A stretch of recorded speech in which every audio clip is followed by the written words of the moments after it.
Bienvenue à ce webinaire, les nouveautés du programme Municipalité Amis des enfants. Je me présente, Julien Cadieux-Sears. Je suis le chargé de projet pour tout ce qui est les dossiers enfance et jeunesse chez Espace Muni. Euh, je vais me présenter brièvement. Moi, c'est mon premier webinaire que j'anime dans ma vie parce que ça fait à peine un an que je suis, presque un an que je suis chez Espace Muni. Pour faire une histoire courte, j'ai été dans les services d'urgence, moi, pendant 15 ans. Donc, j'ai été répartiteur 911. Je suis pas mal plus habitué à parler à des policiers puis à des pompiers sur les ondes radio qu'à parler à du personnel administratif et à des élus. Mais je pense que je vais me débrouiller quand même parce que là, ça fait presque un an que je suis en poste. Donc, évidemment, je suis beaucoup plus en maîtrise de mes dossiers qu'au début. C'est pour ça qu'il n'y a pas eu de webinaire d'ailleurs au printemps, étant donné qu'on avait changé de porteur de dossier chez Espace Muni. Alors, les objectifs de la petite formation d'aujourd'hui, en fait, c'est une séance très informative. Comme je vous ai dit au début, vous aurez la chance de poser vos questions, mais je vous demande d'attendre à la fin de la présentation. Comme ça, on va pouvoir y aller, on va pouvoir remettre le mode plein écran puis y aller en rafale avec les questions. Pardon. Alors, les objectifs de la formation, c'est évidemment d'identifier les bénéfices de la démarche pour vos milieux, de connaître en détail le processus de candidature, de comprendre l'implication que représente une demande de reconnaissance MAE. Et là, je dis MAE, on va s'entendre tout de suite, Municipalité Amis des enfants, c'est le nom du programme, mais je risque d'utiliser pas mal l'acronyme MAE durant la présentation. Ça veut dire Municipalité Amis des enfants, vous l'aurez compris. Et finalement, de découvrir les nouveautés associées au programme de reconnaissance. M'excuserez, j'ai un petit chat dans la gorge ce matin. Alors, on va y aller en 6 étapes. Donc, au départ, on va faire une petite mise en contexte théorique, très simple. En fait, on va voir pourquoi on devrait mettre les enfants au cœur de l'action municipale, pourquoi c'est important. Ensuite, on va vraiment cibler la reconnaissance comme telle, municipalité amie des enfants.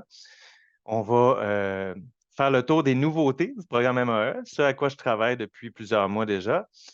On va survoler quelques initiatives inspirantes très rapidement, mais ne serait-ce que pour vous donner des idées, parce que souvent, les gens, ils veulent s'impliquer, ils veulent en faire plus pour les enfants, mais ils ne savent pas par où commencer. Donc, peut-être que en vous donnant quelques pistes, ça va vous donner des idées de ce qui est envisageable de faire au sein du programme. Euh, En cinquième lieu, on va vraiment voir là, le processus en détail, étape par étape, comment devenir une MAE. Et à la fin, une période de questions pour terminer la formation. Alors, Espace Muni, pour ceux qui ne nous connaissent pas, c'est un organisme communautaire, donc un organisme à but non lucratif qui est situé à Brossard et qui est le résultat de la fusion du Carrefour Action Municipale Famille, le CAMF, et du Réseau québécois pour les villes et villages en santé. Donc, ça a été fusionné en 2019 et c'est devenu Espace Muni. On peut dire on est un joueur incontournable au niveau du milieu municipal québécois pour tout ce qui est les programmes de développement des communautés ou développement communautaire, si vous préférez, développement social. Donc, tous les programmes que sont Municipalité Amis des aînés, les voisins solidaires, la fête des voisins, les politiques familiales municipales, ce sont tous des programmes d'Espace Muni qui sont portés par d'autres de mes collègues. Évidemment, moi, mon programme principal, c'est Municipalité Amis des enfants, mais je m'occupe aussi de tout ce qui touche à l'enfance et à la jeunesse chez Espace Muni. Donc, notre mission, c'est d'accompagner les municipalités afin d'améliorer la santé globale et la qualité de vie des citoyennes et citoyens dans une perspective de développement des communautés. Maintenant, on va faire juste une petite précision avant de commencer d'entrer dans le vif du sujet. Ce qu'on considère comme l'enfance, souvent, il y en a qui pensent qu'on ne traite que la petite enfance, mais non, l'enfance, c'est de 0 à 17 ans au niveau du droit international. Donc, ça inclut, oui, la petite enfance, mais aussi l'adolescence, donc de 13 à 17 ans, puis ce qu'on peut retrouver entre les deux, donc le reste de l'enfance, là, de 6 à 12 ans, comprendrez que c'est des clientèles qui ont des besoins et des enjeux différents. On ne peut pas s'adresser à quelqu'un de la petite enfance comme à quelqu'un de l'adolescence. Ça me permet de dire que oui, évidemment, je vais expliquer ma transition de carrière. Moi, j'ai été, comme je disais, dans les services d'urgence pendant 15 ans, mais je suis devenu papa il y a 2 ans d'une petite fille. Donc, c'est pour ça, oui, en gros, que je me suis retrouvé ici. Aussi parce que mes horaires de travail n'étaient plus adaptés à la réalité de devenir papa. Remarquez qu'il y en a qui réussissent à le faire, mais moi, j'ai fait un choix de vie pour ma fille. Alors, pourquoi mettre les enfants au cœur de l'action municipale? Ce pourquoi vous êtes ici réunis ce matin. Donc, déjà, votre simple présence aujourd'hui à ce webinaire, ça nous indique une volonté politique de la part de vos différents milieux, de vos différentes municipalités, ne serait-ce que d'assister à ce webinaire. Mais allons-y en détail sur pourquoi on devrait mettre les enfants au cœur de l'action municipale.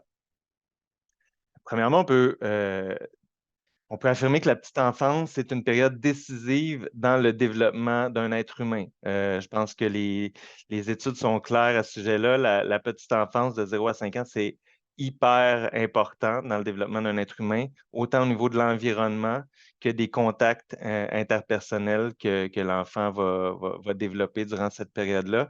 Donc, c'est sûr que euh, pour le bien de nos enfants, il faut qu'on s'occupe d'eux dès leur plus jeune âge. Je pense qu'au Québec, c'est une notion qui est très bien assimilée, déjà, évidemment.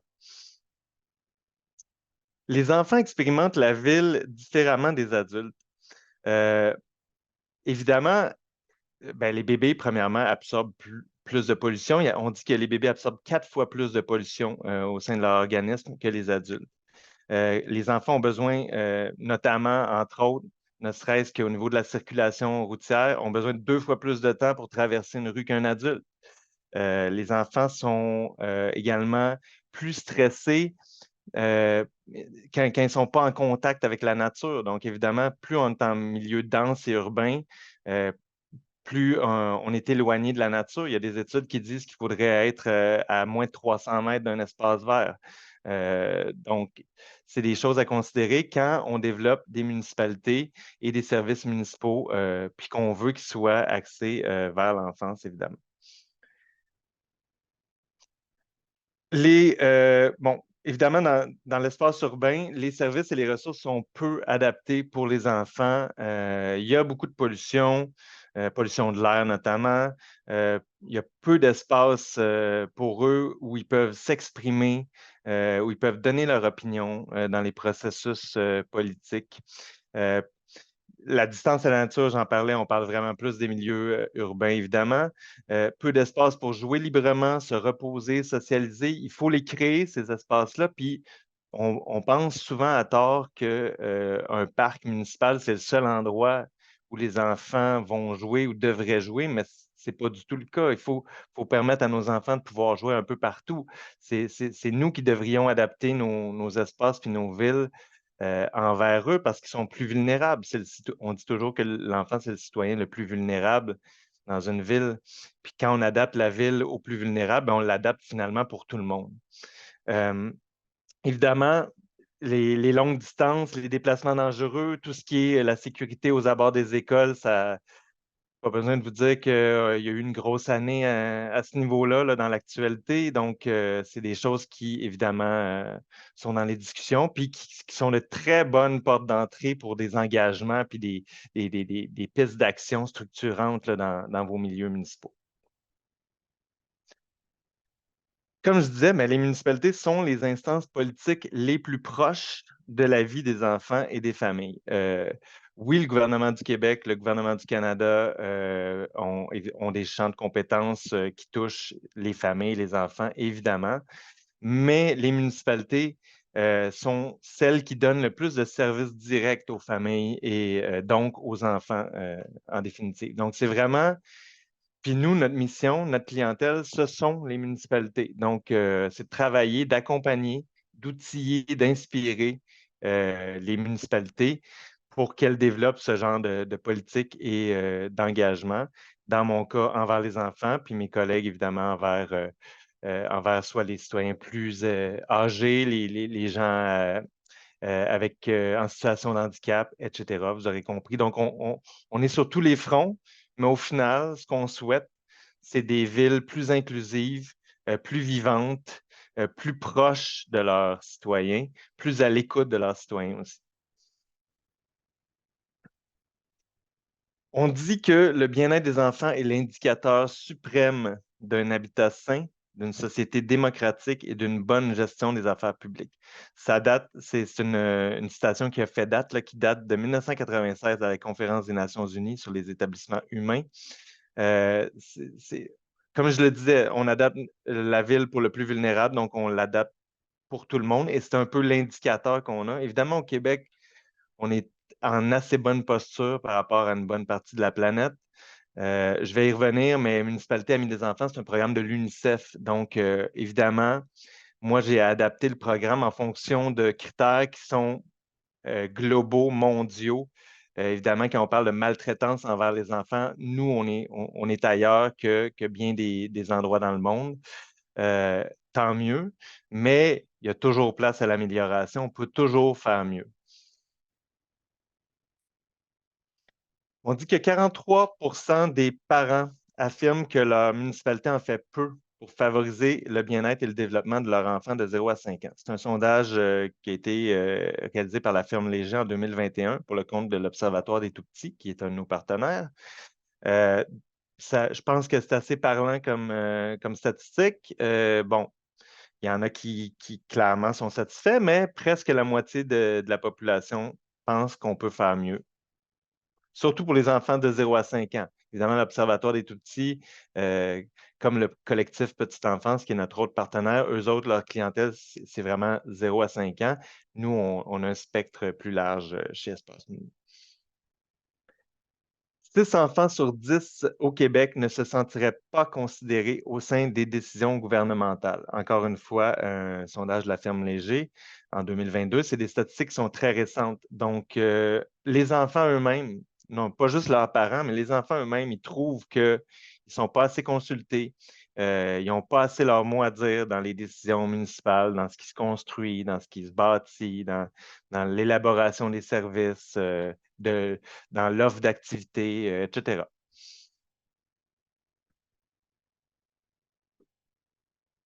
Peut-être que je radote, je répète, mais évidemment, quand on adapte une collectivité à un enfant, ben, on l'adapte pour toutes et tous. Comme je le disais, c'est un milieu de vie plus durable, plus inclusif, nécessairement. Et là, évidemment, dans le cas de la photo qui est ici, c'est l'enfant le plus vulnérable. Donc, il ne faut jamais oublier euh, de prendre en compte toute la diversité des enfants dans la réflexion. Tu sais, souvent, on pense à un enfant en pleine santé qui peut aller jouer au soccer au parc. Il faut prendre en considération que ce ne sont pas tous les enfants qui ont cette chance-là. Donc, il faut évidemment penser au handicap physique, visible et invisible, mais il faut aussi penser à tout ce qui est de la diversité culturelle et la diversité socio-économique. Des fois, juste l'accès à des activités, il y a des coûts qui peuvent être prohibitifs pour certaines familles. Donc, il faut toujours garder ça dans la réflexion. Ce qu'on vous propose avec Municipalité Amis des enfants, c'est vraiment une réflexion en profondeur sur la place qu'occupent actuellement les enfants dans vos milieux et ce que vous pensez être en mesure de faire de mieux pour les enfants de vos territoires. Je ne passerai pas en détail à travers tout ce que vous voyez à l'écran en ce moment.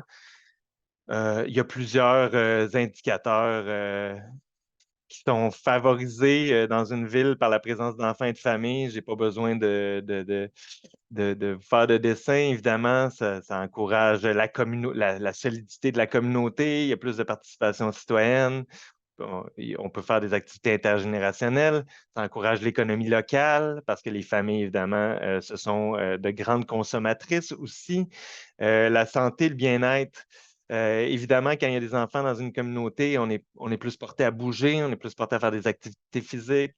Donc, ça favorise également ça. L'environnement, le- quand on pense à nos enfants, évidemment, on n'a pas le choix de se soucier de l'environnement puis des changements climatiques. Ça fait partie de la réflexion pour leur futur, pour leur vie à eux. Ils vont être plus impactés que nous, évidemment, par tout ça. Euh, donc, puis évidemment aussi la sécurité. Donc, euh, quand il y a des familles, il y a plus de vigilance. Habituellement, les parents, évidemment, sont plus sur le qui-vive.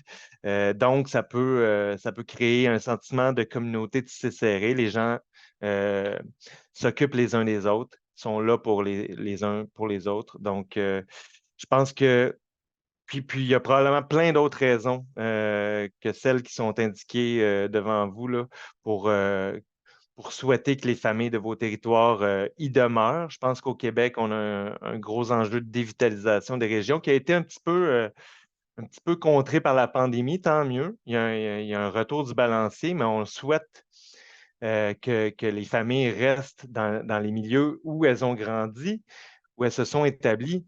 Puis on va y revenir, mais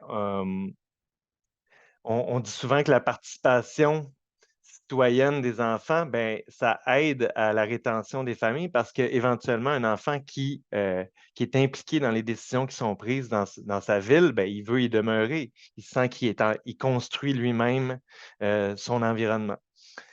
Allons-y maintenant plus en détail sur la reconnaissance municipalité Amis des enfants. Alors,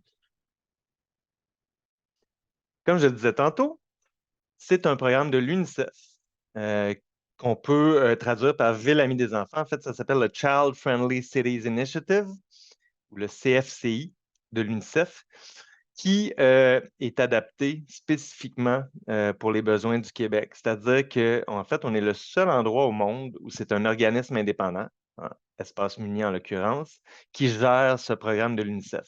Donc, moi, évidemment, je suis en contact avec UNICEF Canada pour les orientations, pour le développement et les améliorations qui vont être apportées au programme dans les prochains mois. Bon, évidemment, on dit que chaque enfant profite de son enfance et de sa jeunesse et développe son plein potentiel grâce à la réalisation égale de ses droits dans sa ville ou sa communauté. C'est le mantra d'UNICEF, évidemment. Municipalité Amie des enfants, c'est quoi? Ben, c'est un programme de reconnaissance de l'engagement de la municipalité envers les droits de l'enfant. Donc, ce que ça veut dire essentiellement, c'est on n'évalue pas les candidatures sur la base de ce qui a été fait, mais bien de ce qui peut être fait et de ce qui va être fait. C'est toute la beauté et toute la complexité du programme. Donc, on ne peut pas octroyer la reconnaissance sur la base de Ah, on a fait ci, on a fait ça, on a tant de parcs, on a tant de piscines. Non. Nous, ce qu'on dit, c'est dans les 3 prochaines années, à partir d'où vous êtes en ce moment, qu'est-ce que vous voulez faire de mieux pour les enfants? Donc, au final, le dossier de candidature, c'est un morceau quand même rigoureux, une réflexion en profondeur, comme je disais. Mais au final, ce qu'on veut, c'est qu'il y ait 3 engagements qui se dégagent. Puis, vous voyez que la validité de la reconnaissance, c'est 3 ans. Durant les 3 années de la validité, il faut que la municipalité mette en œuvre ces 3 engagements-là. Évidemment, comprendrez qu'on ne peut pas non plus, lors du renouvellement, après 3 ans, il faut renouveler. Et lors du renouvellement, s'il y a un des engagements qui n'a pas pu être mis en œuvre ou il y a eu des ratés ou ce n'est pas exactement l'engagement initial finalement qui est le projet final, c'est tout à fait compréhensible. Puis, évidemment, vous comprenez que dans les dernières années, la pandémie de COVID-19 a mis le frein dans beaucoup de projets municipaux. Vous en avez été témoin, je suis persuadé, dans chacun de vos milieux. Donc, nous, on n'est pas là pour euh, écarter qui que ce soit du programme. L'idée, c'est vraiment de vous accompagner, de toujours vouloir en faire plus et mieux. Mais on comprend que les réalités sont totalement différentes pour un village de 400 habitants versus une ville de 150 000 personnes. Donc, on a un comité d'experts qui évalue les dossiers en fonction de la situation et des caractéristiques et des enjeux locaux, évidemment. On ne peut pas demander à Saint-Agapi les mêmes choses qu'on va demander à Laval, par exemple. Euh, la reconnaissance, c'est basé sur la Convention internationale des droits de l'enfant, qui a été signée en 89 et ratifiée par le Canada en 1991. Oups. Alors, MAE, Municipalité Amie des enfants, c'est un levier d'action pour améliorer la qualité de vie des enfants et de toute la communauté, mais c'est aussi une approche transversale et concertée. Donc, c'est sûr que nous, ce qu'on prône, c'est que tous les services de la ville soient impliqués. Ce qu'on veut, c'est qu'il y ait un réflexe enfant qui se développe dans la municipalité. On ne veut pas que ça soit juste la personne au loisir. Puis je ne veux pas dénigrer les gens au loisir. Je suis persuadé qu'aujourd'hui, il y a plein de gens qui travaillent dans le communautaire, dans le loisir. Mais il ne faut pas que ça soit juste vous dans votre bureau qui remplissiez le dossier. Il faut que ça soit transversal. C'est-à-dire qu'il faut que tous les départements de la ville, il faut que le politique soit impliqué. C'est pour ça qu'au départ, on demande une lettre d'intention signée par le maire ou la mairesse. J'y reviendrai. Mais il faut qu'il y ait une volonté politique. Il faut que ça soit inscrit dans des résolutions au conseil municipal. Il faut après ça que les engagements soient portés par plus que la personne qui remplit le dossier de candidature. Vous aurez compris.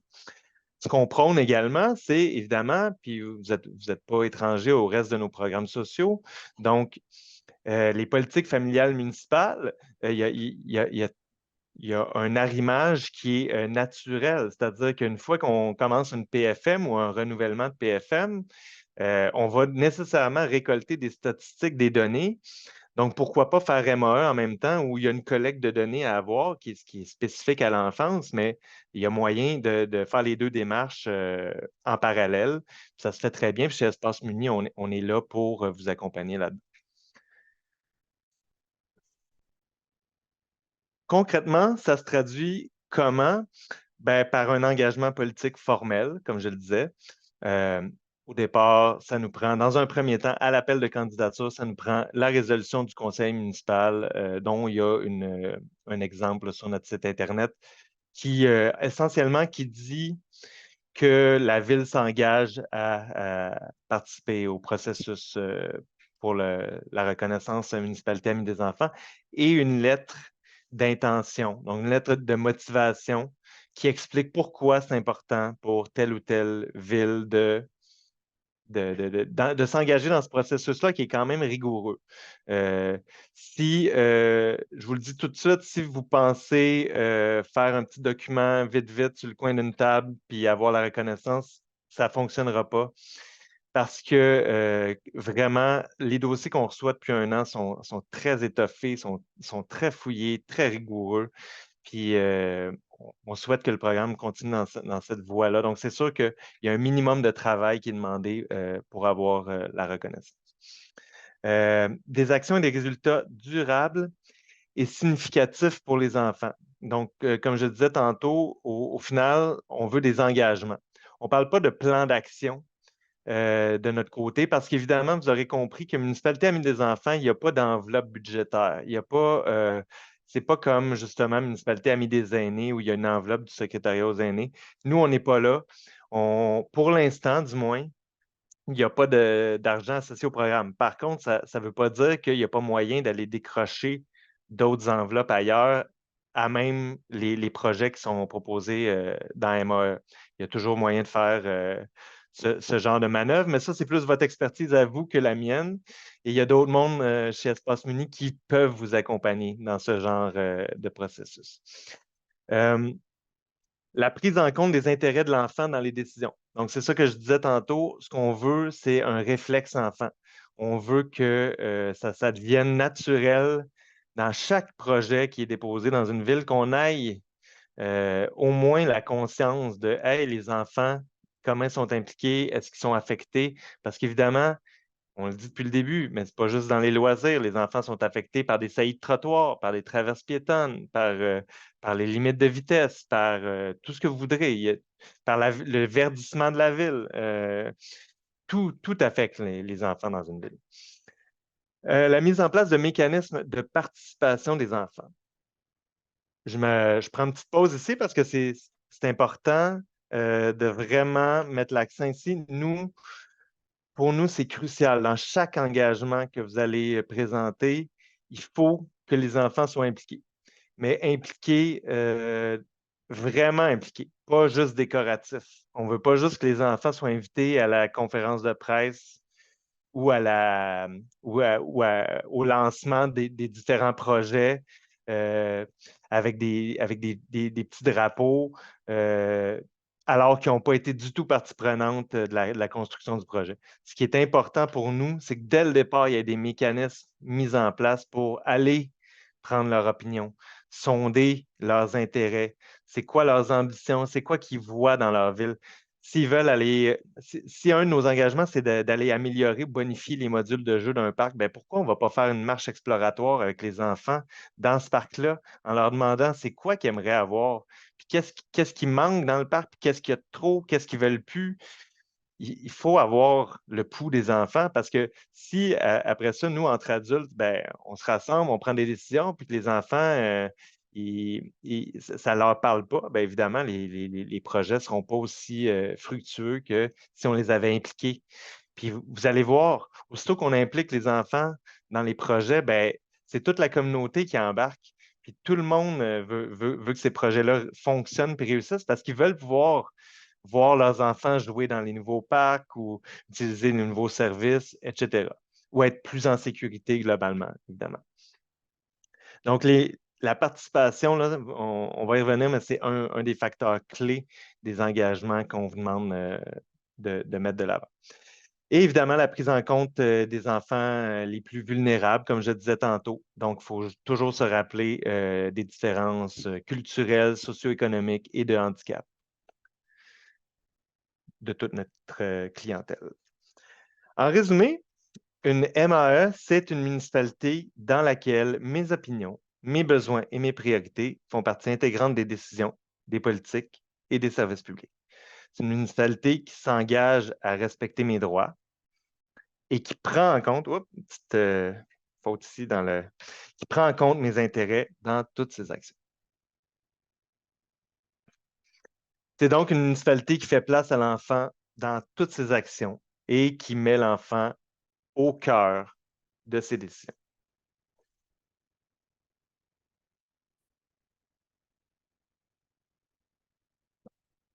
Le réseau québécois, ça a beaucoup évolué dans la dernière année. Quand je suis arrivé en poste, il y avait plusieurs des arrondissements de Montréal qui étaient MAE. On en a quelques-uns qui ont décidé ou qui semblent hésiter à vouloir renouveler le processus. Euh, il va falloir trouver des solutions pour les arrondissements de Montréal. Je sais qu'il y en a peut-être certains représentants parmi nous ce matin. Puis si vous avez des questions à la fin, je vais pouvoir y répondre.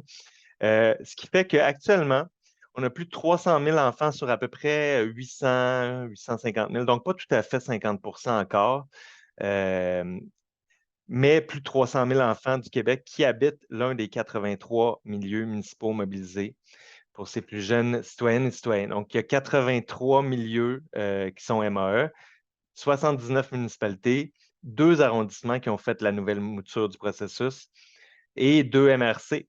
Et les MRC, il y en a beaucoup beaucoup de représentants qui sont là ce matin parce qu'une des grandes nouveautés du programme, ça vous touche directement. On va y revenir dans quelques instants. En fait, parlons-en tout de suite. Je pensais pas qu'on y allait tout de suite, mais voilà. Alors, une des grandes nouveautés, ça va être le programme MRC Amis des enfants que je suis en train de développer, dont le lancement, la première cohorte va être au printemps 2024. Donc, l'appel de candidature pour les MRC va être en février 2024 et le dossier de candidature devrait être remis pour le 1er septembre 2024. Je vais vous expliquer là, les différences, qu'est-ce que ça implique via la MRC plutôt que le programme régulier. Ça sera dans la section des nouveautés. Oups. Alors, le cadre de référence municipalité Amis des enfants, c'est un travail en profondeur qui a été fait avant mon arrivée, je dois dire. Ça a été très, très bien réfléchi dans les dernières années avec un comité d'experts. Et au final, ce que ça donne, c'est ceci, un beau schéma. Il y a 5 dimensions. Les 5 dimensions, ça représente un petit peu les secteurs d'activité d'une municipalité. Donc, on a les espaces publics inclusifs, la municipalité engagée dans l'éducation et la réussite, la mobilité durable, les ressources et services accessibles et les habitations adéquates et adaptables. Donc, ces 5 dimensions-là couvrent à peu près les secteurs. Puis ceux qui sont familiers avec les politiques familiales municipales, ce sont essentiellement les 4 mêmes, plus la municipalité engagée dans la réussite, dans l'éducation et la réussite, qui est vraiment spécifique à MAE. Mais sinon, c'est pas mal les mêmes axes que dans une PFM. On a par ailleurs infusé 5 principes directeurs transversaux qui sont adaptés sur les droits de l'enfant. Donc, que sont la sécurité, le bien-être et les saines habitudes de vie, le soutien au jeu, la participation des enfants et la diversité. Donc, évidemment, ce qu'on veut, là, c'est que quand vous prenez un engagement, on veut que vous le placiez dans une des 5 dimensions. Donc, puis ça peut toucher plusieurs dimensions, mais il y en a une principale habituellement associée à un projet. Admettons, on veut une nouvelle piste cyclable, mais évidemment, ça va être mobilité durable. On va l'associer à cette dimension-là. Mais là, ce qu'on veut, c'est que dans le projet de piste cyclable, il faut que au moins trois, sinon les 5 principes directeurs s'y retrouvent. Les trois sur lesquels on ne fera aucune concession, c'est la sécurité, la participation, comme je le disais tantôt, et la diversité. Dans tous les projets, il faut qu'il y ait ces notions-là de sécurité, évidemment, de diversité, comme je le disais, et de participation. C'est vraiment, vraiment au cœur du programme, je le répète. Bien sûr, le soutien au jeu, le bien-être et les saines habitudes de vie, idéalement, dans tous les engagements, devraient s'y retrouver, mais on comprendra qu'il y a certains engagements qui ne le permettent pas.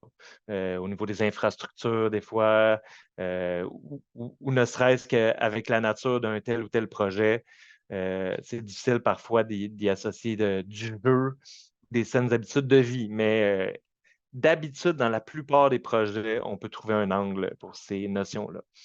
Maintenant, on a également des stratégies organisationnelles parce que c'est bien beau de mettre des beaux projets de l'avant, d'avoir des beaux engagements, des belles idées, mais encore faut-il que ces projets-là avancent, fonctionnent, soient communiqués à la population, qu'ils soient connus de la population.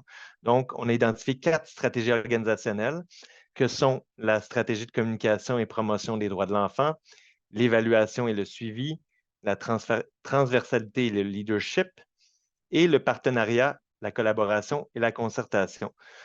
Ce qu'on veut, en fait, c'est qu'avec chaque engagement, il y ait donc une dimension et une stratégie organisationnelle qui est associée. Donc, admettons pour mon projet de piste cyclable, peut-être que ce que je veux, c'est vraiment de l'évaluation et du suivi pour que ça avance, parce qu'il faut que j'implique le MTQ, faut que j'implique divers organismes, divers niveaux de gouvernement. Donc, peut-être que pour ce projet-là, ma stratégie principale sera l'évaluation et le suivi. Ça n'empêche pas d'utiliser toutes les stratégies à notre disposition, mais pour ce projet-là, on va décider d'associer cette stratégie en particulier. C'était le cadre de référence. Donc, c'est vraiment un travail qui a été fait là. C'est la nouvelle mouture du programme. Donc, les 79 municipalités, il y en a à peu près, je vous dirais, la moitié qui ont renouvelé avec cette nouvelle mouture dans la dernière année. Et là, on est en train, évidemment, là, tous ceux qui vont devoir renouveler dans les prochaines années vont avoir à faire le nouveau processus du programme. Donc, l'approche MAE, en gros, l'intérêt supérieur de l'enfant au centre, et on y appose des dimensions, des stratégies organisationnelles, des principes directeurs. C'est un projet donc qui construit autour des droits de l'enfant. On se rattache à l'UNICEF de cette façon-là, vous comprendrez. Maintenant, les nouveautés du programme MAE. Donc, vous êtes ici ce matin aussi pour en apprendre. Il y en a peut-être qui étaient très familiers avec MAE. Donc, allons-y avec les nouveautés du programme, ce que j'ai à mon agenda pour tout l'automne et l'hiver. Je vous ai déjà parlé du programme MRC Amis des enfants. Donc, l'objectif, c'est que la MRC prend le leadership de la paperasse. Donc, du côté administratif, en gros, je vous l'ai dit, le dossier de candidature c'est un document rigoureux, ça fait 60 pages à peu près. Ce n'est pas 60 pages de texte, je vous rassure tout de suite.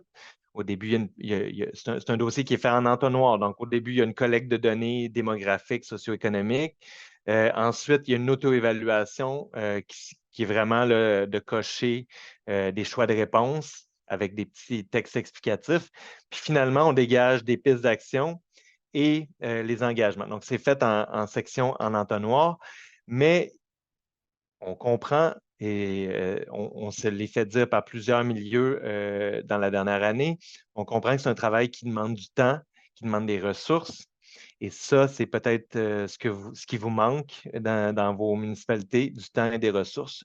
Donc, l'objectif de MRC Amis des enfants, c'est de permettre aux plus petites municipalités du Québec, et Dieu sait qu'elles sont nombreuses. En fait, 80 des municipalités, des 1200 municipalités au Québec ont moins de 5000 habitants.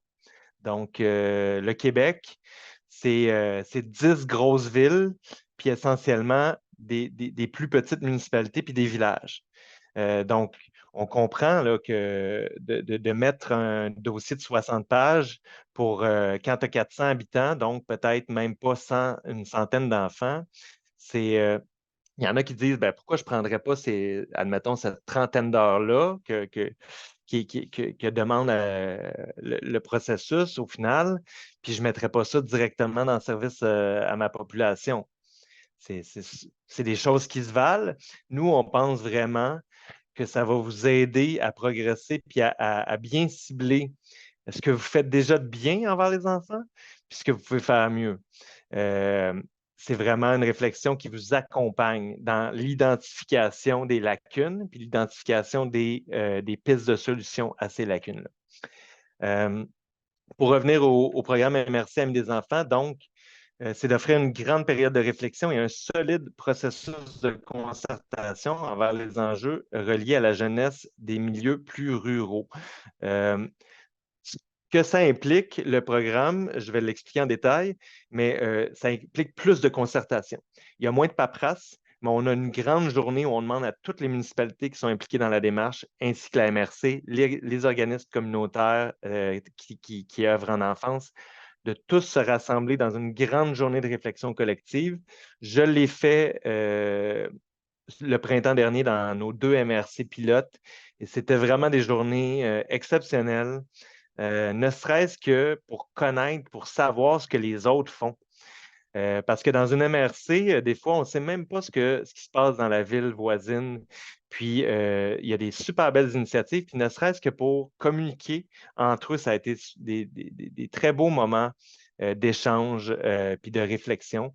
C'est un peu ce qu'on propose comme projet. Donc, moins de paperasse, ça c'est vraiment le personnel de la MRC qui s'en charge, mais une réflexion régionale sur la place de l'enfance. Donc, c'est aussi de mutualiser les efforts et les ressources de toute une région en matière d'enfance. Vous l'aurez compris.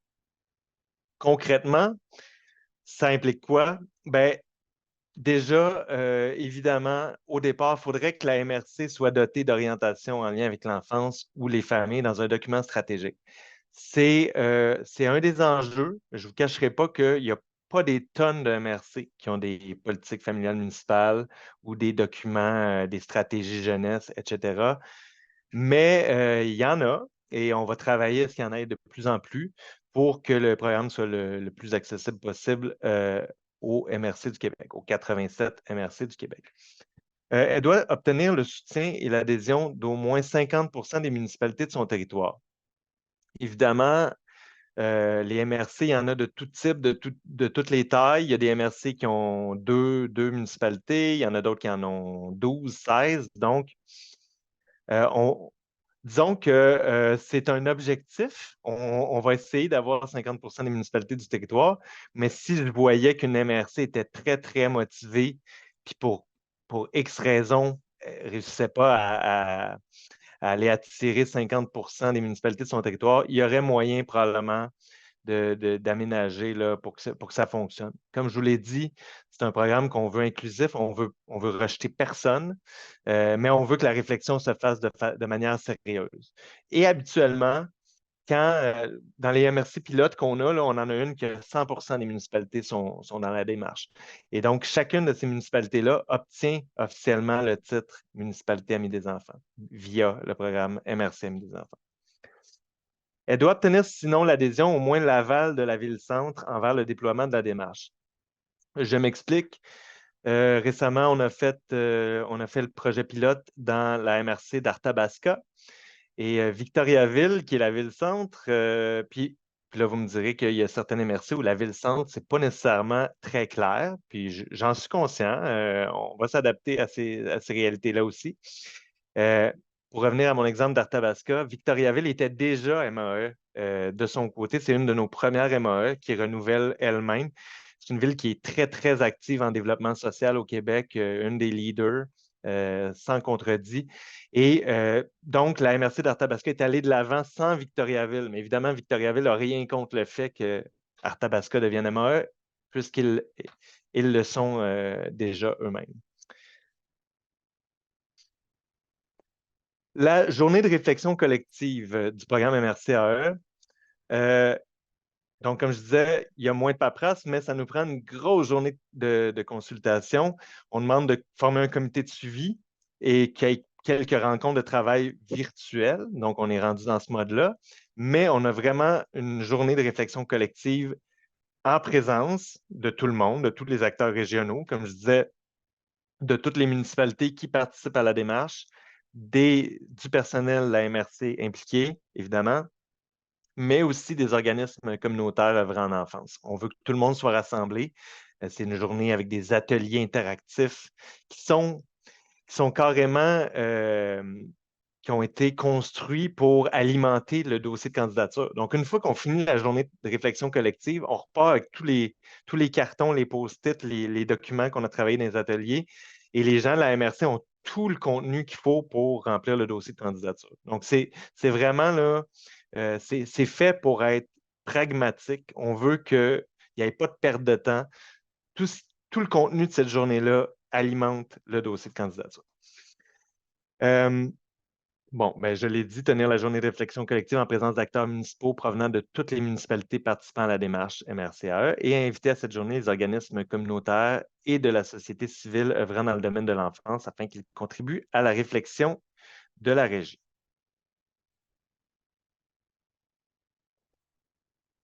On a aussi, comme autre nouveauté cet automne, le lancement de la communauté de pratique MAE, parce que c'est quelque chose qui était attendu depuis longtemps. Et on a besoin d'un espace où les membres actifs du réseau Municipalité Amis des enfants vont pouvoir acquérir et partager des connaissances, des expériences en lien avec les initiatives municipales en matière d'enfance, oui, mais en lien avec tout ce qui touche à l'enfance en contexte municipal au Québec. Donc, vraiment, on est en train de démarrer une nouvelle plateforme collaborative. Donc, on va avoir un outil sur notre site Internet Espace Muni avec toutes les communautés de pratique. Donc, voisins solidaires, il va y avoir Municipalité Amie des enfants, il y a Métaprisme pour les jeunes à besoins particuliers dans les camps de jour, etc. Toutes les communautés de pratique vont être rassemblées dans une même plateforme et celle de MAE va être lancée par la même occasion. Donc, évidemment, le but, c'est de faire ressortir les enjeux reliés à la famille et à l'enfance des différents milieux municipaux du Québec et consolider le réseau Municipalité Amis des enfants.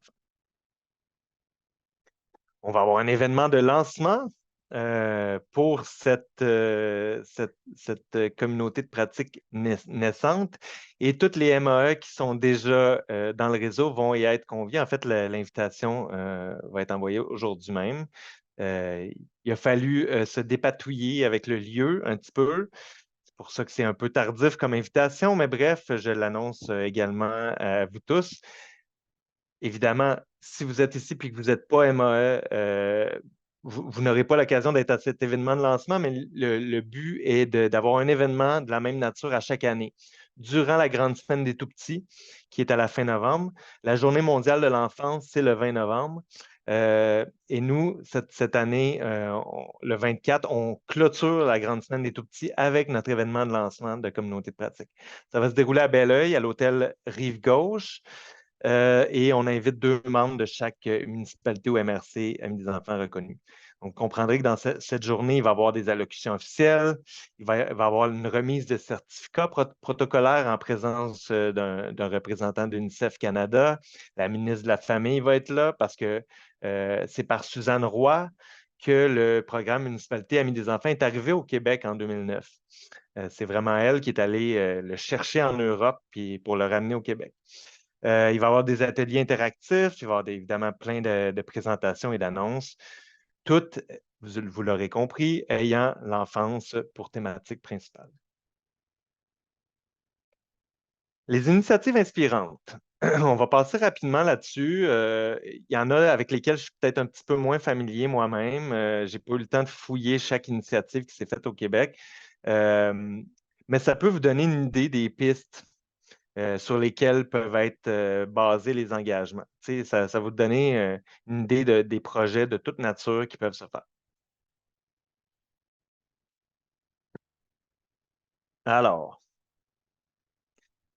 merci Hochelaga Maisonneuve. Quand j'ai eu ma rencontre avec les arrondissements de Montréal au printemps passé, avec certains des arrondissements de Montréal, euh, ils m'ont demandé pourquoi à Montréal, c'était les arrondissements qui devaient être reconnus et non la ville elle-même.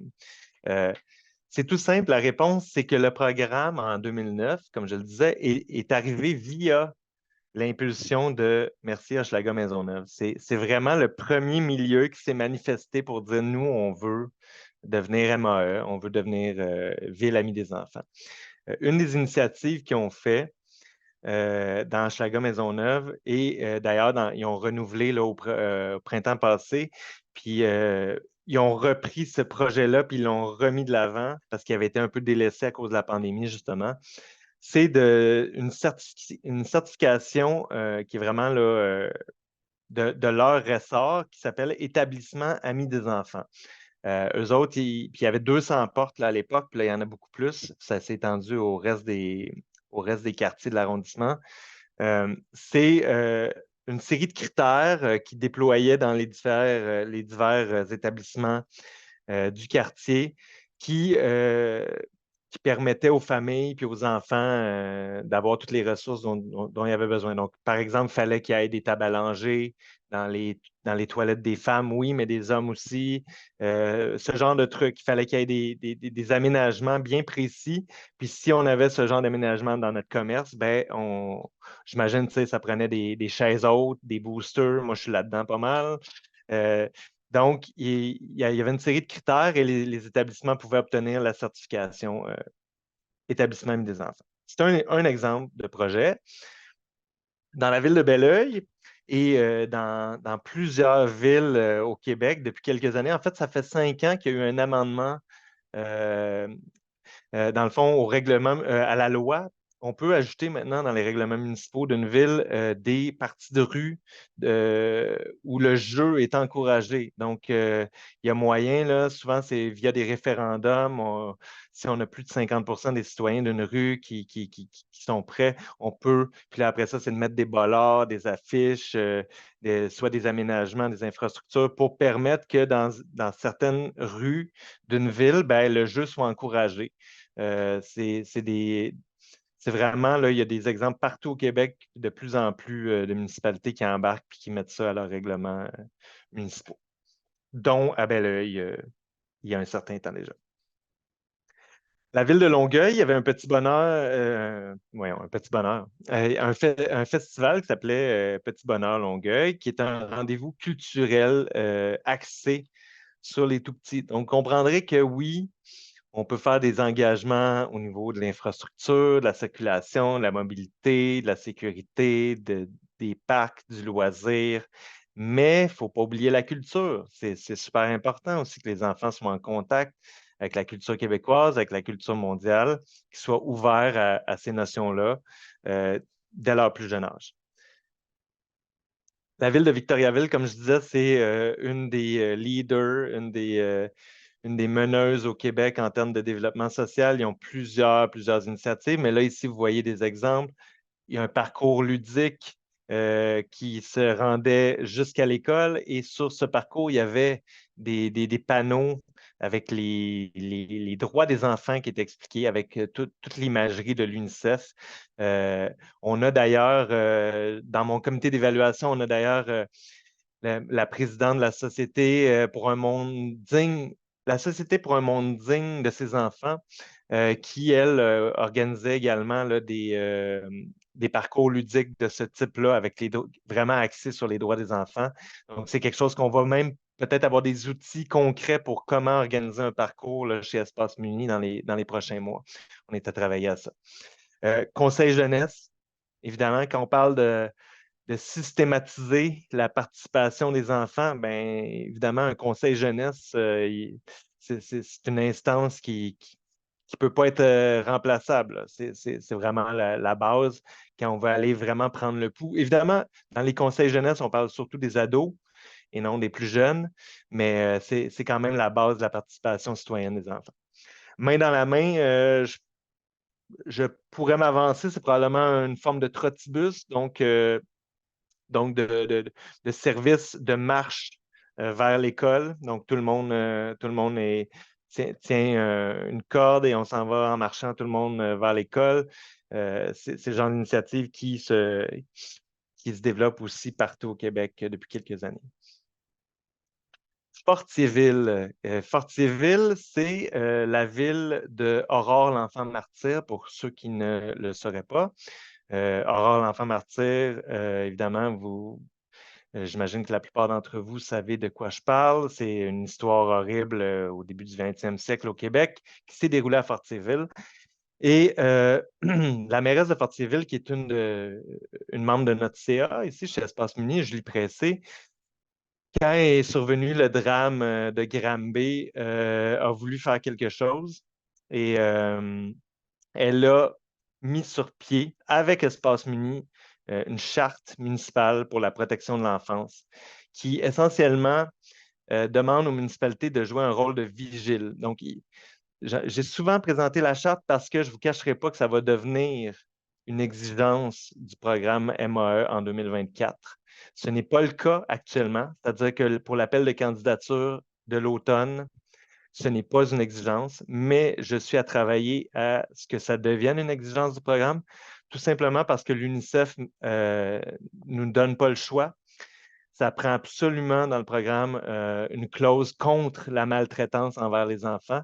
Et on trouvait que, étant donné qu'on a participé à l'élaboration de cette charte, et que c'est une charte qui ne demande pas grand-chose, c'est-à-dire que ça incombe pas des nouvelles responsabilités aux municipalités. Souvent, c'est ça le, le frein. Les municipalités ont peur de se faire donner plus de responsabilités.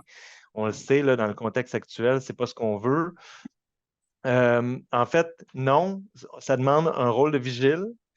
Ça demande peut-être un peu de diffusion d'informations, un peu de formation de son personnel, mais essentiellement, c'est juste d'être sûr de mettre en place euh, toutes les mesures nécessaires pour éviter le plus possible qu'un drame comme celui de Granby survienne. Évidemment, moi qui ai travaillé dans les services d'urgence, je vous confirme qu'on ne pourra jamais éviter tous les drames. Mais si on a fait tout en notre pouvoir pour en faire le plus possible pour éviter ce genre de drame, ben, on va pouvoir dire mission accomplie. Au Québec, évidemment, la maltraitance, je le disais, la maltraitance envers les enfants, c'est quelque chose qui n'est vraiment pas généralisé. Au contraire, tant mieux, mais ce n'est pas le cas partout sur la planète. Bon, donc, c'est pour ça que l'UNICEF, qui a une vision macro, nous exige d'avoir ce type de modalité dans le programme de reconnaissance. Mais c'est un super, pour l'instant, dans mes dernières cohortes, il y en a qui ont utilisé la charte comme engagement. Ça pouvait être un des engagements. Maintenant, ça ne pourra plus être le cas à partir de 2024, mais pour l'appel de candidature de l'automne, c'est encore possible que ça devienne un engagement d'adhérer à la charte. Dans l'arrondissement Rosemont-la-Petite-Patrie, il y a plein de belles choses qui se font dans les arrondissements. Je l'ai dit, ils ont été les précurseurs de MAE au Québec. Il y a l'île au volcan, qui est un super beau parc avec comme vous voyez en arrière, des tunnels, des roches, des troncs d'arbres. Ils ont vraiment utilisé les éléments de la nature pour créer un super parcours ludique. Et de plus en plus à Montréal, et j'imagine que ça va se déployer à travers le Québec, mais les projets pilotes sont vraiment concentrés à Montréal, de ce qu'on appelle les rues écoles. Une rue école, c'est carrément une rue qui est fermée complètement à la circulation automobile autour d'une école pendant des heures évidemment données là, à tous les jours. Mais c'est vraiment, ça favorise, oui, évidemment, la mobilité durable. On veut que les jeunes se rendent à l'école en vélo, à pied avec leurs parents, mais ça favorise aussi le jeu libre. Puis les enfants se réapproprient ces espaces-là. Vous voyez dans la photo, ils jouent en pleine rue. C'était de même pendant 1 heure, là, pendant toute la durée de la fermeture de la rue. Évidemment, ça implique souvent de la concertation avec le service de police, avec la sécurité routière, etc. C'est des choses qui sont plus lourdes à mettre en place. Je le conçois, ce n'est pas fait pour toutes les municipalités, mais c'est un exemple de projet qui, qui existe. Je ne sais pas s'il y a quelqu'un qui accroche son micro depuis quelques fois, là. Faites juste attention. Merci. Maintenant, allons-y dans le vif du sujet. Le vif du sujet, je pense que quand même, on est dans le vif du sujet depuis un bout, mais concrètement, comment peut-on devenir une MAE? J'en ai déjà esquissé des bons bouts, mais on va y revenir dans le détail. Alors, première étape, on vérifie son admissibilité. Donc, ça prend un document stratégique déjà en place, donc une stratégie jeunesse, une politique familiale municipale ou une orientation qui fait foi d'un désir d'en faire pour les enfants dans votre milieu. Donc, déjà, ça nous prend quelque chose en trame de fond. Puis là, les gens vont me dire, ouais, mais nous, on a une politique familiale municipale, mais elle n'a pas été renouvelée depuis 15 ans.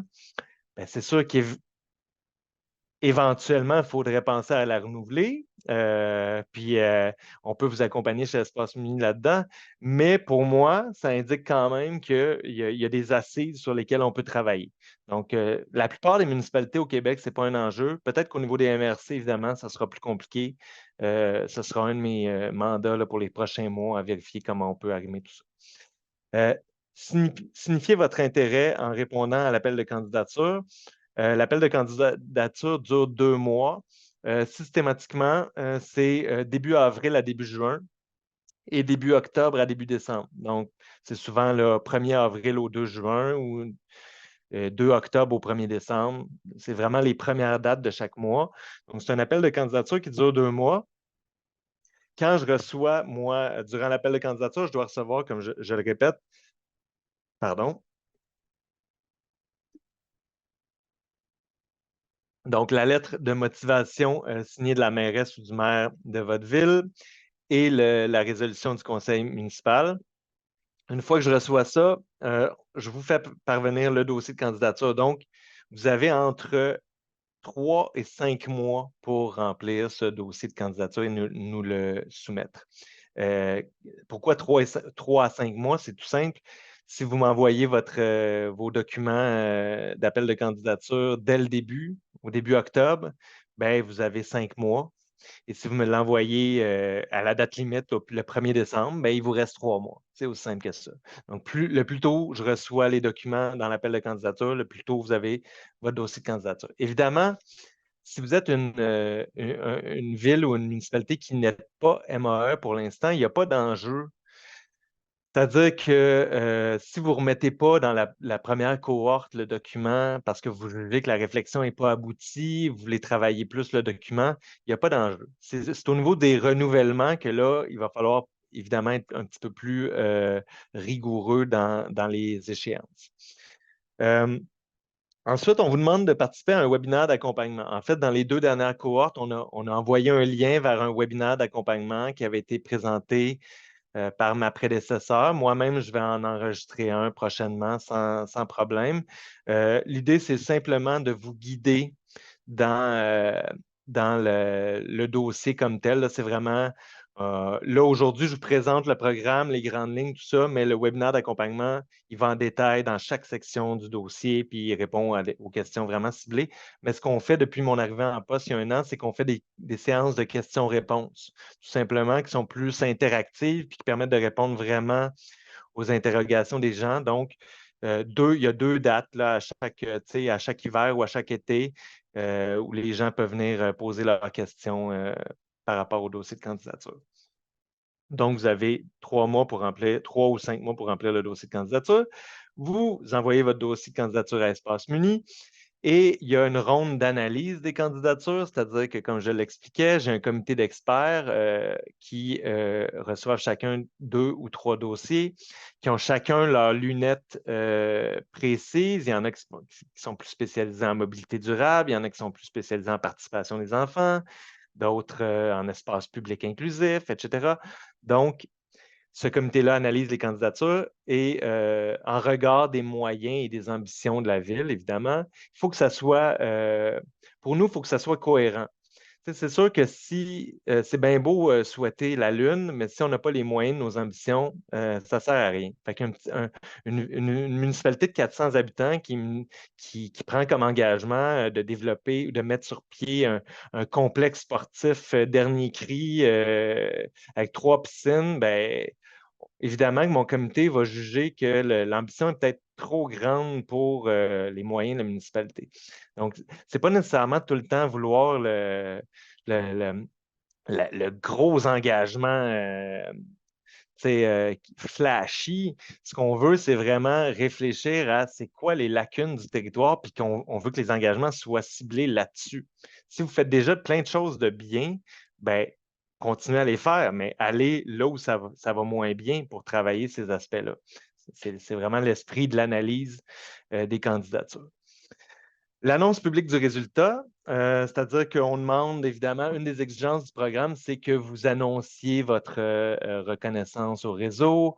Une autre exigence, puis on va y revenir, là, mais c'est aussi de célébrer tous les ans la Journée mondiale de l'enfance par une initiative quelconque. Donc, il y a certaines de ces petites exigences-là de communication là, qui sont présentes dans le programme de reconnaissance. Et ensuite, on a 3 ans pour mettre en œuvre les engagements. Au bout de 18 mois, on va demander un petit bilan de mi-parcours qui est fourni dans la trousse d'adhésion. Donc, c'est simplement pour voir où vous en êtes rendu, comment ça avance. Des fois, c'est pour faire un petit rappel qu'il ne faut pas oublier de mettre en œuvre les engagements. Voilà. Puis, on est à travailler là, sur la forme que ça va prendre dans le suivi du bilan de mi-parcours. Donc, je résume. Poser sa candidature en 4 étapes. On vérifie son admissibilité, donc être doté d'orientation en lien avec les enfants ou les familles dans un ou des documents stratégiques. On signifie son intérêt. On adopte une résolution qui autorise le dépôt de la candidature. On nomme 2 personnes responsables, c'est-à-dire que ça nous prend dans la résolution quelqu'un de l'administratif qui va porter le dossier et un élu. Mais pourquoi on demande les deux? Pour avoir la volonté politique, oui, mais les élus, comme vous le savez tous, sont appelés à changer, parfois plus régulièrement que le personnel administratif. Donc, c'est pour ça qu'on demande qu'il y ait quelqu'un dans le personnel administratif qui soit au courant de la démarche. C'est pour ça qu'on demande d'associer vraiment 2 personnes. Comme j'ai dit, écrire une lettre de motivation et envoyer les documents à mon adresse courriel. Suivre le webinaire d'accompagnement et remplir et envoyer le dossier de candidature. Alors, le dossier de candidature lui-même, il est conçu comme un cheminement vers la formulation des engagements. Comme je disais tantôt, en forme d'entonnoir. Au départ, on a le portrait démographique, socio-économique, on fait l'auto-évaluation. Et ensuite, là, on dégage les pistes d'action selon les lacunes qui ont été identifiées. Puis au final, on essaie de regrouper ça dans 3 engagements structurants. En détail, ça donne ceci. Pour les nouvelles candidatures, évidemment, il y a une section de plus pour les renouvellements qui est une section bilan. mais qui n'est pas une section très longue à remplir, mais ça s'applique à très peu d'entre vous ce matin. Donc, allons-y avec les 4 sections du dossier, du premier dossier de candidature. Le portrait de la municipalité, donc l'information générale, là, on vous demande vos coordonnées, la population, ce genre de trucs. En fait, la population, c'est les données démographiques et socio-économiques et les constats. Vraiment, le- la partie névralgique de la première section, c'est les constats. À partir des données démographiques et socio-économiques de mon territoire, qu'est-ce que je constate? Qu'est-ce qui est probant à mes yeux euh, en matière d'enfance? Donc, tu sais, c'est sûr qu'on va dégager clairement des tendances ou des enjeux qui sont propres à notre milieu. C'est là qu'on veut que ça soit bien exprimé dans les constats. L'auto-évaluation de l'intégration du cadre de référence, comme je vous disais, c'est essentiellement des questions à choix de réponse. Je suis d'accord, plus ou moins d'accord, très d'accord, pas du tout d'accord sur l'intégration des 5 dimensions au sein de la municipalité. Donc, essentiellement, on vous pose plein de questions sur la mobilité durable, sur les espaces publics inclusifs, sur la municipalité engagée dans l'éducation et la réussite, sur les bien-être et saines habitudes de vie. Donc, on passe les 5... non, là, j'y allais avec les 5 dimensions. Excusez-moi. C'est les 5 principes directeurs et les 4 stratégies organisationnelles. Je m'excuse, je suis allé trop vite. Donc, on parle de sécurité, on parle de diversité, de bien-être et saines habitudes de vie, autant qu'on parle de transversalité, de concertation, etc. On vous demande tout ce que vous pouvez relever dans la municipalité actuellement, puis des petites explications sur ces constats-là de l'auto-évaluation. Ensuite, la grosse section du dossier, ce sont les 5 dimensions. Donc, les 5 dimensions qu'on a vues tantôt, qui sont affichées ici, FGH, IJ. On développe, on pousse la réflexion. C'est un peu un exercice de remue-ménage. On sort toutes les pistes d'action qui sont faites actuellement, puis qu'est-ce qu'on pourrait faire de plus. Puis finalement, dans la section 4, on vient rassembler ça dans des engagements structurants souvent, je l'explique, un engagement, c'est un peu un chapeau pour 2, 3 actions qu'on va regrouper ensemble. Admettons, l'engagement pourrait être d'améliorer la sécurité dans tel parc, le parc Joliette. Alors, qu'est-ce que ça implique concrètement? C'est bien beau améliorer la sécurité. Qu'est-ce que ça implique? On va ajouter de l'éclairage, on va ajouter une clôture. Ça, c'est des actions. Mais évidemment, si c'était juste on va ajouter de l'éclairage, ça ne serait peut-être pas un engagement assez structurant. Donc, ce qu'on veut, c'est que ce soit qu'on vienne chapeauter ou rassembler quelques actions structurantes. De la même façon, on ne veut pas que les engagements soient trop flous. Il y en a qui nous disent, puis ça a été le cas souvent avec ceux qui sont reconnus depuis 2009, ça fait 12, 13 ans, ça fait 5 renouvellements qu'ils font, donc ils sont rendus à 15 engagements de fait, et ils ne savent plus par quel bout le prendre, puis là, ils nous sortent des engagements du style, on va perpétuer le réflexe enfant. C'est trop flou. Vous comprendrez que l'idéal, nous, c'est un peu entre les deux. Il ne faut pas que ce soit des actions, il ne faut pas que ce soit des dimensions, il faut que ce soit un engagement structurant. Donc, vraiment ciblé à un projet, mais vraiment détaillé en plusieurs sous-pistes. J'espère que je suis clair, mais à la fin de la rencontre, n'hésitez pas à me poser toutes les questions qui resteront.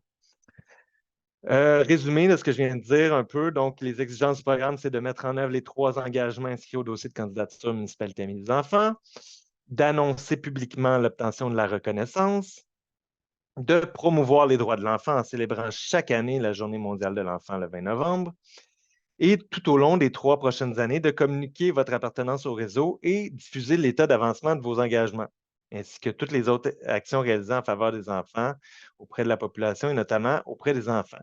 Donc, ce qu'on veut, en gros, c'est qu'il y ait un certain suivi sur les projets, que votre population soit au courant, puis pas juste votre population adulte, mais aussi votre population enfant.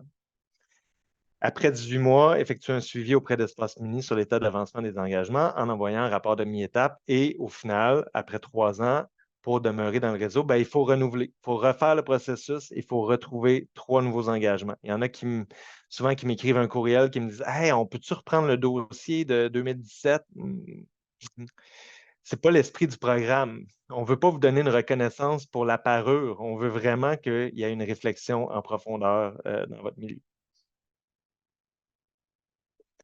Les documents, ça ressemble à ça. Donc, le dossier, ben, ça ressemble à ça, évidemment. Là, ça, c'est la première page du dossier de 60 pages. Et la feuille de route, en fait, c'est le document de rétroaction qu'on vous envoie. C'est-à-dire qu'une fois que vous avez soumis votre candidature et que vous êtes reconnu municipalité Amis des enfants, on ne vous laisse pas en plan. Les experts de mon comité d'évaluation ont des recommandations, ont des ajustements, des propositions à vous faire. Et nous, on vous retourne ça sous forme de ce document-là. En fait, c'est ce document-là recto verso qui peut être un bel outil visuel à afficher dans le bureau, un beau rappel de c'est quoi les 3 engagements, puis avec les commentaires les plus pertinents là, du comité d'évaluation. Question en rafale avant de terminer cette présentation. Il est 10h44, hein, je vous avais promis que ça durait à peine plus d'1 heure, puis qu'après ça, il y aurait le temps en masse pour des questions et ça ne durera pas 2 heures, évidemment. Donc, question en rafale. Est-ce que cette démarche s'adresse à toutes les municipalités? Oui. Toutes les municipalités, toutes les villes, toutes les MRC et tous les arrondissements de la métropole, donc de Montréal, peuvent déposer leur candidature dès maintenant. En fait, les MRC, petit bémol, les MRC, ce sera à partir du 1er février. Quelles sont les conditions préalables à la démarche? Donc, je le répète, avoir des orientations en lien avec les enfants et les familles dans un document stratégique. Quels sont les coûts? Il n'y a aucun coût. Ne serait-ce que, à moins que vous voulez, évidemment. Puis dans la trousse qu'on vous envoie là, une fois que vous obtenez votre reconnaissance, il y a tout ce qu'il faut en termes de liens pour imprimer soi-même le visuel, ajouter le visuel à nos documents. C'est juste que, évidemment, ça inclut, si vous faites vous-même des panneaux d'affichage, des autocollants, etc. Nous, on ne fournit pas ça. Cette année, on a envoyé un beau drapeau parce qu'on a une superbe initiative de lever des drapeaux le 20 novembre. L'ensemble, en fait, vous allez tous recevoir un drapeau, je vous l'annonce, ou c'est peut-être déjà reçu, un drapeau de la Grande Semaine des Tout-Petits, la GSTP, qui a été envoyé aux 1200 municipalités du Québec et au MRC. Et les MAE ont reçu un deuxième drapeau qui est spécifique au programme. Et donc, on souhaite que le 20 novembre au matin, tout le monde lève ses drapeaux à l'hôtel de ville en l'honneur des enfants. On a déjà Moi, je suis chanceux dans mon programme, j'ai Longueuil, Laval et Québec qui sont récemment MAE. Donc, c'est sûr que c'est des locomotives avec des maires qui sont assez bien en vue au Québec. Donc, on souhaite que tout le monde embarque, mais on a des gens qui sont déjà engagés à faire cette initiative. Je vous y convie tous le 20 novembre au matin. Puis on va avoir même, dans l'envoi postal qu'on vous a fait, il y a même un clé en main pour organiser des activités. Il y a tout ce qui est les hashtags, toute la campagne promotionnelle pour si vous voulez filmer la levée de drapeau puis l'envoyer dans le groupe, on va rassembler tout ça. Je suis en train d'organiser ça avec le collectif Petite Enfance. Ça va vraiment être très, très le fun. Mais bref, pour revenir au coût, il n'y a aucun matériel physique qui est fourni, outre la trousse euh, digitale. Est-ce que votre municipalité peut obtenir un financement pour la mise en œuvre de la démarche? Non. Comme le financement est offert pour l'élaboration de la PFM, aucun financement ne peut être reçu pour cette démarche. Par contre, au niveau des MRC, clairement, il y a des enveloppes qui sont disponibles qui peuvent très bien être utilisées là, dans l'élaboration des engagements MAE parce que dans mes 2 milieux pilotes, ils me l'ont confirmé. Puis d'ailleurs, pour eux, plus il y avait de pistes d'action dans les engagements, plus ils pouvaient associer des budgets à ces actions-là. Donc, il y a moyen, avec les mécanismes de gouvernance, là, de trouver des solutions pour financer. Donc, finalement, voilà, le calendrier 2023, il y a un appel de candidature qui vient de débuter là, au début octobre, qui est en cours jusqu'au 1er décembre. Donc, si vous m'envoyez votre lettre de motivation et votre résolution du conseil, là, je comprends qu'évidemment, ça prend un conseil en octobre ou en novembre. Ce n'est pas toujours le cas. Mais il y en aura un prochain appel de candidature d'avril à juin et ainsi de suite, un autre d'octobre à décembre et MRC AE à venir en février 2024. Voilà mon contact, mon numéro de téléphone, mon courriel et le site Internet d'Espace Muni. Évidemment, on a une page Facebook, page LinkedIn, on a une chaîne YouTube. Et voilà, alors j'arrête mon partage d'écran et c'est le moment où je vais répondre à vos questions s'il y en a qui ont des questions. Parce que je crois avoir quand même été clair et intéressant, j'espère. Euh, mais évidemment, s'il y en a qui ont... Ah, je vois Madame la courtière qui est là, de la patrie. Euh, Si vous avez des questions, n'hésitez pas, c'est le temps. Je suis là pour vous répondre à vos questions. En sachant toutefois que c'est enregistré et que ça risque de se retrouver sur notre chaîne YouTube. Il ne faut pas être gêné. Bonjour à vous. Bonjour. Je voulais juste vous féliciter. C'est vraiment très apprécié ce matin. Ça clarifie beaucoup de choses, en tout cas pour moi. Même si la demande est déjà faite, mais je pense que toutes ces explications-là ont leur raison d'être et ça va être beaucoup plus clair pour ceux qui vont faire leur demande de candidature. Et oui, très heureuse de voir que les MRC vont pouvoir embarquer bientôt. Dis-moi, est-ce que par UNICEF, est-ce que vous avez ce qu'on utilise pour la journée internationale des enfants le 20 novembre? Je suis allée voir et j'ai vu le package qu'ils ont mis dans le fond de promotion. On porte le bleu, mais sauf que c'est tellement volumineux le dossier pour la promotion qu'on ne peut pas le partager parce que cette année, j'essayais d'impliquer justement, d'autres Mhm. municipalités dans la MRC à se joindre à moi pour fêter la journée des enfants le 20 novembre. Oui, ben, c'est sûr que la documentation d'UNICEF, effectivement, c'est toujours des gros morceaux, là. Puis moi-même, j'ai pas plus accès que vous. Tu sais, je vais sur le même site de l'UNICEF. C'est sûr qu'il y a quand même moyen de télécharger une image de l'affiche. Mais à part ça, pour ce qui est des autres initiatives, ouais, je sais que c'est des gros documents. Malheureusement, Non, peut-être en je peux tout pas. cas dans un avenir, quelque Je chose pourrais de leur en discuter parler. avec eux, oui, pour Ouais, améliorer ouais, cet aspect-là. d'accord. Ben, merci beaucoup. J'en prends bonne note. Je vais parler à Mme Wolfe Merci. de cet enjeu. Merci, Madame la courtière. Est-ce qu'il y a d'autres gens qui veulent réagir, qui ont des questions? N'hésitez pas. Je vois qu'il y a peut-être des questions. Ah, on a Monsieur Mathieu G. Allez-y, monsieur. Oui, bonjour. Merci pour la présentation. En fait, moi, je travaille pour la MRC de la Vallée du Richelieu. On m'a Enchanté. demandé de rapporter de l'information au conseil de la MRC pour savoir exactement tout ce que tout l'engagement que ça demandait, puis après ça, c'est ça, qu'est-ce que ça l'apportait. Ma question, c'est, là, il faut avoir 50 des municipalités de la MRC qui adhèrent à la démarche de la MRC. Et là, je pense que vous l'avez dit tantôt, mais je voulais juste être certain. Et donc, les municipalités qui adhèrent à la démarche collective MRC deviennent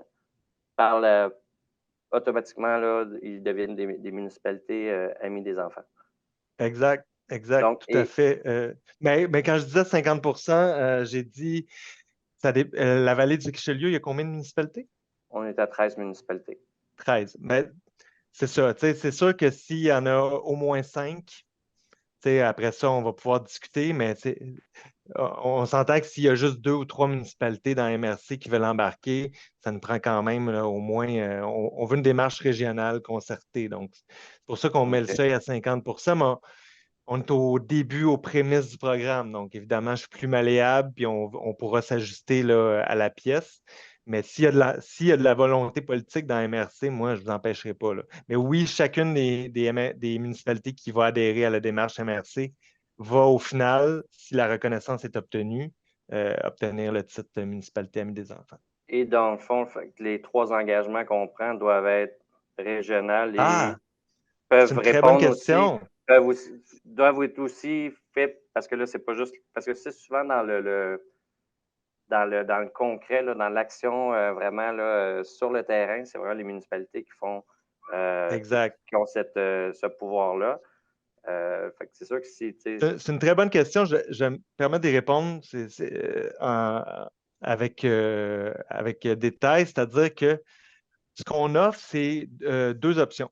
La MRC va se doter d'engagements, de 3 engagements, et chaque municipalité qui adhère à la démarche aura le choix de prendre les engagements MRC ou d'y aller d'un ou de plusieurs engagements locaux spécifiques à eux. Par contre, ce que je peux vous dire, pour avoir fait les 2 processus là, dans mes 2 projets pilotes, ce qu'on dénote quand c'est la première reconnaissance, c'est clairement il y a des enjeux régionaux qui dépassent l'enfance. Je donne un exemple. Dans Arthabasca, l'enjeu principal, c'était la mobilité. Puis ça affectait l'enfance de plein de manières, mais de base, il fallait qu'ils règlent la mobilité entre les villes. C'est déjà difficile de se rendre d'une ville à l'autre, donc c'est dur après ça d'avoir une maison des jeunes. Tous les projets étaient un peu handicapés par le fait que la mobilité entre les villes, entre les villages était difficile. Donc évidemment qu'eux autres, leurs engagements, leurs 3 engagements structurants s'attaquent beaucoup à la mobilité et ce qui fait que dans ce cas-ci, toutes les municipalités ont choisi d'adhérer aux 3 engagements MRC, engagements régionaux, mais il aurait pu décider de le faire autrement, d'avoir des engagements locaux spécifiques à eux. De la même façon, dans Mekinac, qui est mon autre MRC pilote, eux autres, c'était plus une question de participation puis de sécurité des enfants. Donc, ils ont vraiment engagé. Puis encore là, toutes les municipalités ont adhéré aux 3 engagements MRC. Moi, je présume que dans les premières reconnaissances, ça va être des engagements plus globaux, puis qu'une fois qu'on renouvelle, ben là, j'imagine que les gens vont aller plus spécifiquement dans leur milieu s'attaquer à certains enjeux. Et dernière question. Oui. Exemple, c'est ça, nous, si on adhère en février, là, s'il y a des municipalités, eux, exemple, qui ont adhéré l'année dernière, est-ce qu'ils peuvent s'embarquer dans la démarche, même s'ils ont été, ils sont déjà, ou est-ce s'ils veulent embarquer dans le train, puis comme se joindre Ben, au calendrier régional, est-ce qu'ils peuvent le faire ou il y a comme un bien délai là, sûr, bien sûr, je vous dirais que si elles ont participé aux 2 dernières cohortes, c'est-à-dire à l'automne 2022 et au printemps 2023, moi, je pense que ça serait un petit peu redondant de refaire parce que ça veut dire qu'ils ont déjà fait la nouvelle mouture du programme puis ils ont déjà 3 engagements jusqu'en 2025-2026 en théorie. Donc, ça serait un peu redondant, mais toutes celles qui ont fait la démarche avant 2022, et c'est la majorité de celles qui ont à renouveler, oui, c'est très pertinent même si ça ne fait pas 3 ans, qu'ils adhèrent à la nouvelle démarche MRC pour renouveler certains. Parfait. Merci. Plaisir. Madame Marie-Lou Morin. Oui, salut. Dans le fond, je suis dans une MRC où le contexte, c'est qu'il y a 2 villes-villages, puis il y a 2 communautés autochtones. Donc, ma première question est, est-ce qu'il y a des communautés autochtones qui ont adhéré à votre démarche? Et si oui, est-ce que le processus est culturellement adapté? Je sais que rendu là, tu sais, les engagements, ils sont propres à chacun. Donc, mais est-ce que la paperasse et tout, comment, tu sais, ça a été quoi le feedback de cette ou de ces communautés s'il y a lieu, s'ils ont adhéré à votre Ouais. démarche? Ben, la réponse simple, c'est non. Donc, c'est un jeune programme. Je sais que dans nos autres programmes, il y a des communautés autochtones qui ont été impliquées, mais pour l'instant, dans MAE, il n'y en a pas.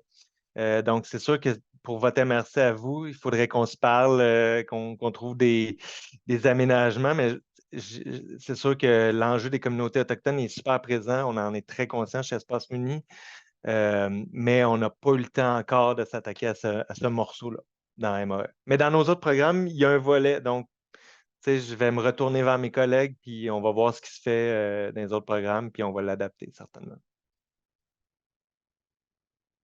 J'espère que ça répond à votre question. Est-ce qu'il y a. Je vois que je vais aller voir les questions qu'il y a dans le chat, là.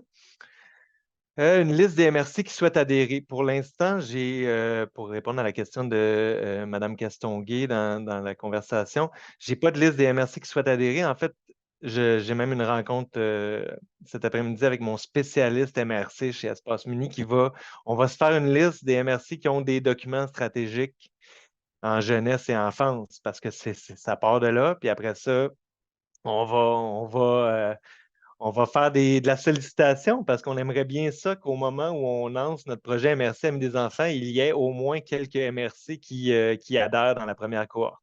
Alors, je n'ai pas de liste. Si vous en avez une, Madame Castonguay, envoyez-moi ça par courriel, puis ça va me faire plaisir de la consulter. Peut-être que M. Mathieu veut réagir là-dessus. Oui, ben, en fait, ça, c'était une autre question que j'allais oublier. Pour le document stratégique, nous, ici, on n'a pas de PFM.